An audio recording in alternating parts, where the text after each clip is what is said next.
పూల కన్నా పున్నమి వెన్నెల కన్నా మిన్నయైనది పసిడి కుసుమం. ఎవరు ఎవరు ఎవరి సలలిత గాత్రి, ఎవరో ఎవరో ఇంకెవరో కాదు పరమ పావని మరియా, ఈ కన్య మరియా.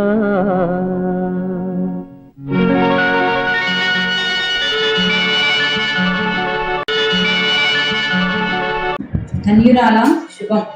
నీవు దేవుని దయను పొందితివి, ప్రభువు నీకు తోడై ఉన్నాడు. మరియా, భయపడకుము, దేవుని దయ నీకు లభించినది. నీవు గర్భవతివై కుమారుని కని ఆయనకు యేసు అను పేరు పెట్టుము. ఆయన గొప్పవాడై దేవుని కుమారుడిగా పిలువబడి యాకోబు వంశాన్ని పరిపాలిస్తాడు. ఆయన రాజ్యానికి అంతముండదు. నేను పురుషుని ఎరగని రాడను, ఇది ఎలాగా సాధ్యం? దేవుని పవిత్రాత్మ నిన్ను ఆవరించి ఉన్నది, అందుచేతనే జన్మించబోయే పవిత్ర శిశువు దేవుని కుమారుడుగా పిలువబడును. దేవునికి అసాధ్యం అంటూ ఏదీ ఉండదు. మరియా, నీ బంధువురాలు ఎలిజబెత్ కూడా తన వృద్ధాప్యమందు ఒక కుమారుణ్ణి గర్భం ధరించి ఉన్నది. గొడ్రాలనబడిన ఆమెకు అవమానం తీసివేయబడినది. దేవుడు చెప్పిన ఏ మాట అయినను నిరర్ధకము కానెరదు. నేను ప్రభుని దాసురాలను, మీ మాట ప్రకారమే నా పట్ల జరుగును.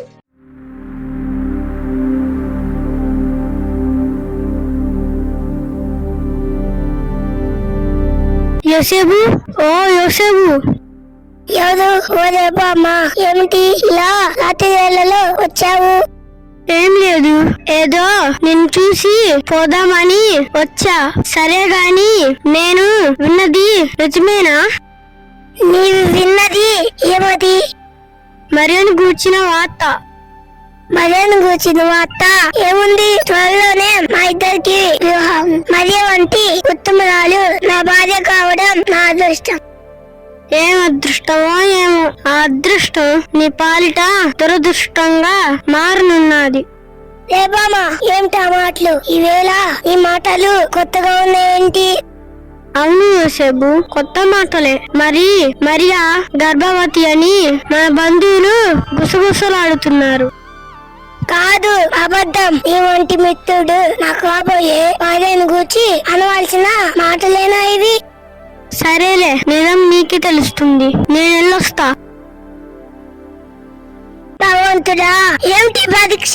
ఉత్తమరాలైన మరియను గూర్చి ఇటువంటి మాటలు వినవలసి రావడం ఎంత దురదృష్టం. అయినను నా మిత్రుడి మాటల్లో నిజం ఉండకపోదు. మరియను గూర్చి విచారించి ఆమెను నిందలకు గురిచేయుడు అంటే రహస్యముగా విడిచిపెట్టుట ఉత్తమం.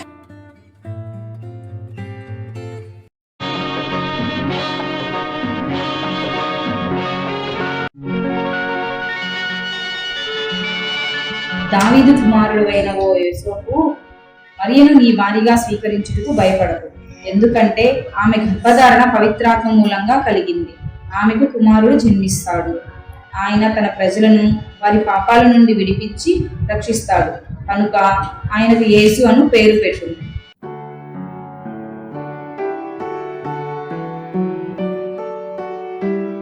ప్రభువా, ఈ పాపి దురాలోచనను మన్నించి ఈ చిత్త ప్రకారమే ప్రవృత్తురాలైన మరియను నా భార్యగా స్వీకరిస్తాను.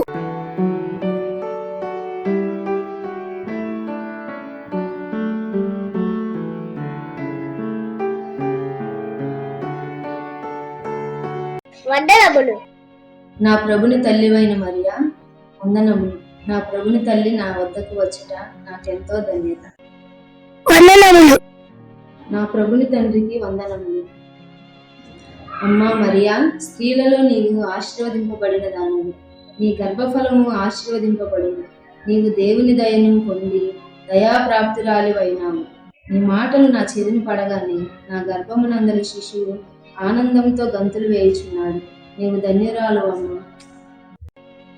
నా ప్రాణము నా ప్రభుని ఘనపరచుచున్నది. ఆయన తన రాష్ట్రాలు నీరసిని కటాక్షించిన సర్వశక్తివంతుడు నాకు గొప్ప కార్యము చేసెను కనుక ఇది బదులు కను అన్ని తరము వాళ్ళు నన్ను ధన్యురాలని అందురు. కనుక మన విజయం కలిసి ఆయన నామమును స్తుతించడం.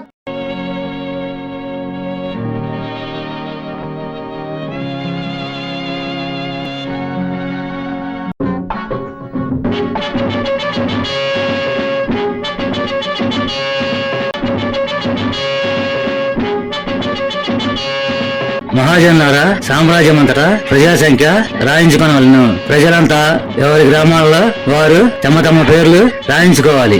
ఈ రోమన్ చక్రవర్తి సీజన్ అగసిస్ ఆర్యాజ్ఞ. ఏమండి ఏమిటి అని చాటింపు? ప్రజా సంఖ్య రాయించుకోమని చక్రవర్తి గారి ఆజ్ఞ. అయితే మన పెళ్లి కూడా రాయించుకోవాలి కదా. అవును మరియా, ఇది చక్రవర్తి గారి ఆజ్ఞ. మనం పాటించక తప్పదు. రెండు చూలాలైనా ఎన్నో ఈ స్థితిలో తీసుకువెళ్ళడం నాకు చాలా బాధగా ఉంది. బాధపడకండి, ఆ ప్రభుని కృప నిరంతరం మనల్ని కాపాడుతుంది.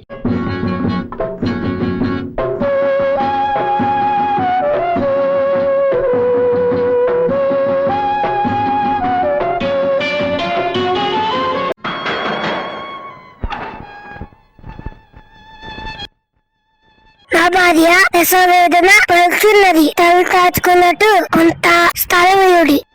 మాకే ఇచ్చట స్థలం సరిపోవటలేదు కనుక మీరెల్లుడి.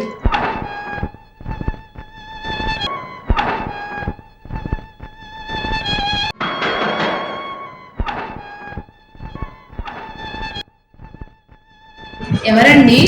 ఎవరు? పలకరేంటి? ఎవరు? ఏం కావాలి? మేము గలీయాలోని నజరేతు నుండి వచ్చాం. నా భార్య ప్రసవ వేదన వచ్చున్నది. ఈ రాత్రి తల దాచుకున్నట్టు కొంత స్థలం చూపించగలరని ఆశిస్తున్నాం. బాబు, ఇప్పటికే చాలా మందితో నా సత్రం కిటకిటలాడిపోతుంది. అలా అనకండి. నా భార్య పరిస్థితిని బట్టి ప్రాతేపరి అడుగుతున్నాం. మీరెంత ప్రాధేయపడినా ప్రయోజనం లేదు. నాకే చాలా కష్టంగా ఉంది. మీరన్న నిజమే. ఏదో నా భార్య పట్ల జాలితోనైనా ఇంత చోటు ఇవ్వగలరని నా ఆశ. కాదనకండి. ఏదో నీ భార్య పరిస్థితిని బట్టి మీకు అది అంగీకారం అయితే పశువుల పక్కలో కొంత స్థలం ఉంది. ఈ రాత్రికి అక్కడ విశ్రాంతి తీసుకొని పొద్దునే వెళ్ళండి. చాలా సంతోషం. ఈ సహాయానికి మా ధన్యవాదాలు.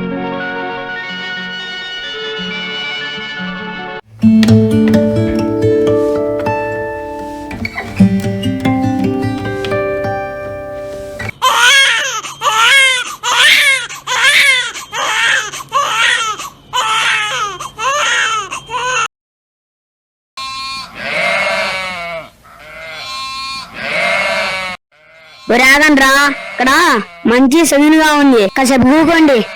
పెద్దోడా, నీకేరా ఏడబడితే ఆడ కూకుంటావు, మమ్మల్ని కూకోమంటావు. ఆ తాతేమో కూకోనీడే. లే ఒరే చిన్నాడా, ఏమైనావురా? ఏడ తెచ్చినావురా? ఎటెళ్ళిందో ఏమో. ఒక పక్కనేమో చలి చంపేస్తుంది. గొర్రెలు ఎటు తోలకపోయారో ఏమో. ఒరే చిన్నాడా, పెద్దోడా, ముసలోడా, ఏడున్నారా? అయ్యబాబోయ్, అయ్యబాబోయ్, ఓరి యదవా, ఏమైందిరా? అయ్యబాబోయ్, అయ్యబాబోయ్, యాదవ మళ్ళీ అదే కోత. ఏం జనం ఊరి నిండా కెత్తే రాళ్ళనంతా మంది జనం. ఇల్లు సత్రాలు కిటకిటలాడిపోతున్నాయి. జనాభా లెక్కలండి తాత. అలాగంట్రా? సరే గాని చలి చంపేస్తుందిరా. కాస్త చలిమంటేయండ్రా. నిజమే తాత, ఈ రాత్రి చలి చంపేస్తుంది. ఆ ఏ రోజు వేసే పన్నుల బాధ కంటే ఈ చలి బాధే ఎక్కువగా ఉందిరా. సరే గాని ఆ గొర్రెలు ఎలా ఉన్నాయో ఒకసారి చూసిరారా. నీకెప్పుడు గొర్రెలు గోలే, వాడికేం కాదు, అన్ని బానే ఉన్నాయి. అయినా ఒక అడుగు చూసిరారా. గొర్రెలంటే మరీ అంత శ్రద్ధ ఎందుకు తాత? మన పాపాల పరిహారం కోసం అర్పించే గొర్రెల రాయి. అందుకే నాకు ఇంత బాధ. ఏం బాధ ఏమో, మన బాధల్ని తొలగించి మనల్ని ఆదుకునే వారే లేరు. మనల్ని ఆదుకునే మెస్సియా త్వరలోనే వస్తాడు, మన బాధలన్నీ తీరుస్తాడు. మెస్సియా కోసం కనిపెడతంతోనే మన బతుకులు గడిచిపోతున్నాయి. మెస్సియా నిజంగా వస్తాడంటావా తాత? పేదలను దీనులను రక్షించడానికి తప్పకుండా వస్తాడు. ఒరే అటు చూడండి, ఏంట్రా ఆ వెలుగు?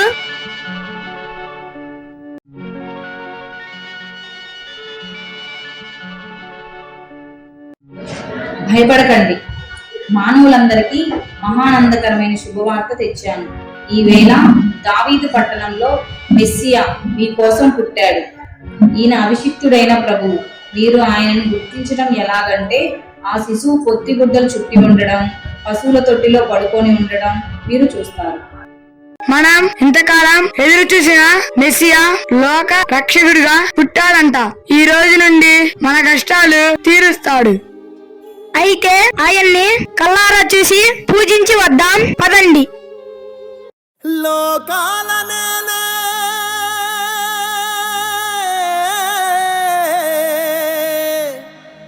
మా రాజు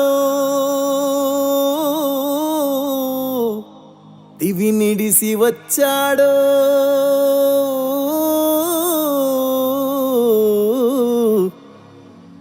సేద్దామా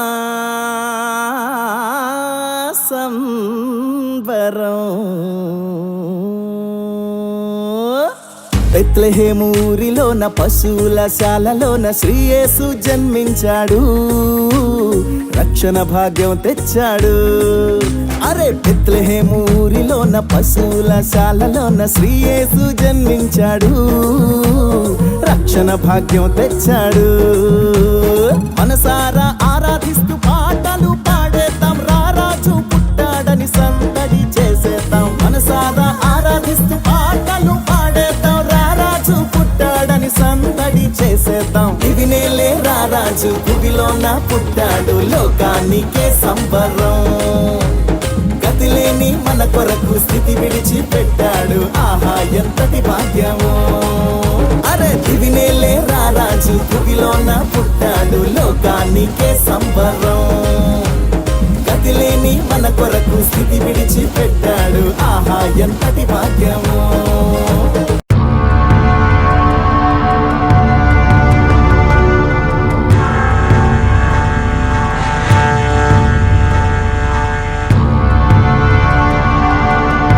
జయము జయము మహారాజునకు ప్రణామములు.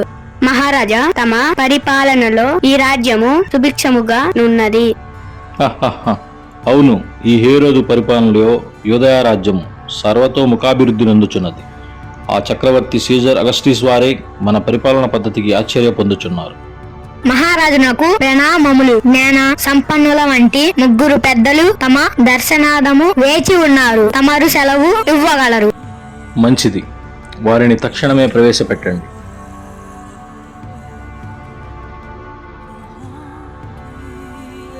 మహారాజునకు ప్రణామములు.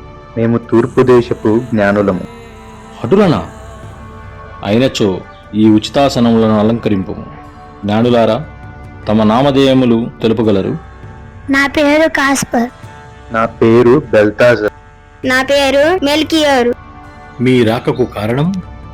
రాజా, అంతరిక్షమున ఒక వింత నక్షత్రమును చూసి దానిని పరిశోధించగా రారాజు పుట్టెనను భావమును తేలిగను. ఆయనను పూజింప వచ్చితిని. భూపాల, ఈ తేజో నక్షత్రమును చూసిన బాటలోనే మేము ఎచ్చటకు వచ్చితిమి. ఆ బాలరాజు తమ సౌధం నందే జన్మించి ఉండెను. మా సౌధమునందున యూదుల రాజుగా వేరొక రాజు పుట్టటమా? ఈ యోదయ రాజ్యమును తరతరాలుగా పరిపాలింపగల శక్తియుక్తులు గల హేరోదు ఉండగా వేరొక రాజు జన్మించుట చిత్రంగానున్నదే. మహారాజా, యోధులకు రాజుగా పుట్టిన ఆ ప్రభువుని చూసి పూజింప వచ్చితిమి. ఇది అంతయు చిత్రంగా ఉన్నదే. ఎవరక్కడ? చిత్తం మహాప్రభు. శాస్త్రులను ప్రవేశపెట్టండి. పండితులారా, యూదుల రాజు పుట్టినాడని ఆయనను పూజించుటకు ఈ జ్ఞానులు వచ్చి ఉన్నారు. అసలు ఆయన ఎక్కడ జన్మించవలసి ఉన్నదో తెలుపగలరు? ప్రభు, ఈ విషయము ధర్మశాస్త్రమందు ప్రవక్తల ద్వారా రాయబడి ఉన్నది. యూదయ దేశపు బెత్లెహేమ, నీవు యూదా ప్రధానులలో ఎంత మాత్రమును అల్పమైన దానవు కాదు. ఇశ్రాయేలను, నా ప్రజలను పరిపాలించు అధిపతి నీలో నుండి వచ్చును అని శాస్త్రంలో రాయబడి ఉన్నది. కావున క్రీస్తు బెత్లెహేములో జన్మించెను ప్రభువు. మహాజ్ఞానులారా, మీ రాక మాకు ఎంతో మేలు. మీరు వెళ్ళి ఆ శిశువు విషయమై జాగ్రత్తగా విచారించి తెలుసుకొనగానే నేనును వచ్చి ఆయనను పూజించినట్లు నాకు వర్తమానం తండి. మరలా మనం కలుసుకుందాం. తూర్పు దేశపు జ్ఞానులము చుక్కను చూచి వచ్చితిమి. తూర్పు దేశపు జ్ఞానులము చుక్కను చూచి వచ్చితిమి. కొండలు లోయలెడారులు దాటి మేము వచ్చితిమి. యూదుల రాజా, నేను నిన్ను పూజించటానికి తెచ్చిన ఈ బంగారమును అంగీకరించుము. సర్వలోక రక్షక, ఈ స్వచ్ఛమైన సాంబ్రాణిని అంగీకరించి నన్ను కరుణించి దీవించు. రాజులకు రాజా, ఈ బోళమును స్వీకరించి నన్ను ఆశీర్వదించు. పాట పాడు